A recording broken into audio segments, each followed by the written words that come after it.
बेटे ही क्यों करते हैं अंतिम संस्कार, जाने क्या है धार्मिक मान्यता।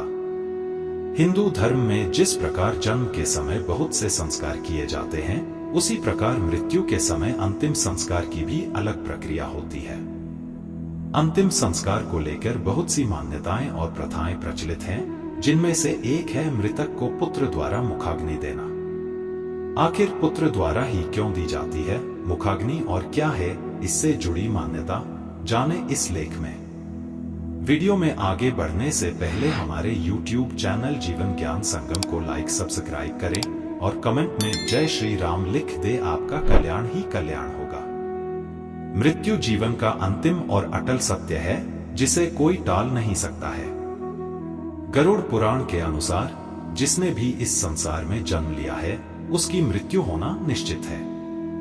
हिंदू धर्म में मृत्यु के बाद अंतिम संस्कार किया जाता है, जिससे जुड़े कई नियम हैं। उन्हीं में से एक है बेटे द्वारा मुखाग्नि देना।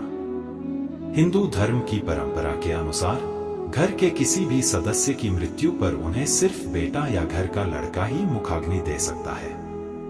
लड़कियों को अंतिम संस्कार करने की मनाही होती है, लेकिन इसके पीछे भी धार्मिक मान्यता जुड़ी हुई है। पुत्र ही क्यों करते हैं अंतिम संस्कार।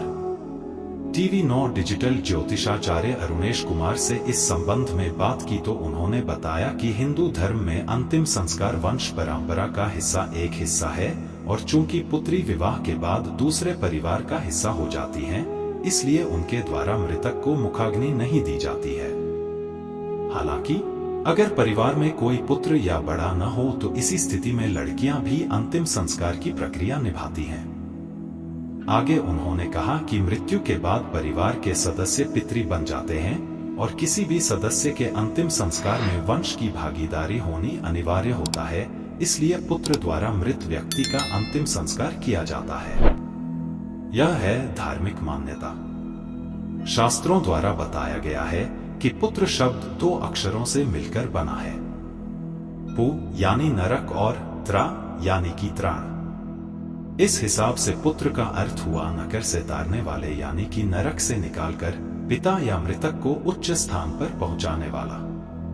इसी वजह से ही पुत्र को अंतिम संस्कार की सभी प्रक्रिया को करने का प्रथम अधिकार दिया गया है।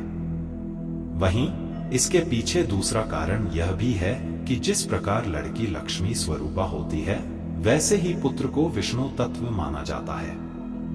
विष्णु तत्व से यहाँ अर्थ है पालन पोषण करने वाला, यानी घर का वो सदस्य जो पूरे घर को संभालता है और घर के सदस्यों का भरण पोषण करता है। हालांकि अब इस जिम्मेदारी को लड़कियां भी उठाने में पूरी तरह सक्षम हैं। आज के दौर में लड़कियां भी अंतिम संस्कार करती हैं और किसी बड़े की मृत्यु के बाद पूरे घर की जिम्मेदारी को पूरा करती हैं। आज के लिए बस इतना ही। मिलता है न्यू वीडियो पर। जय हिंद, जय भारत।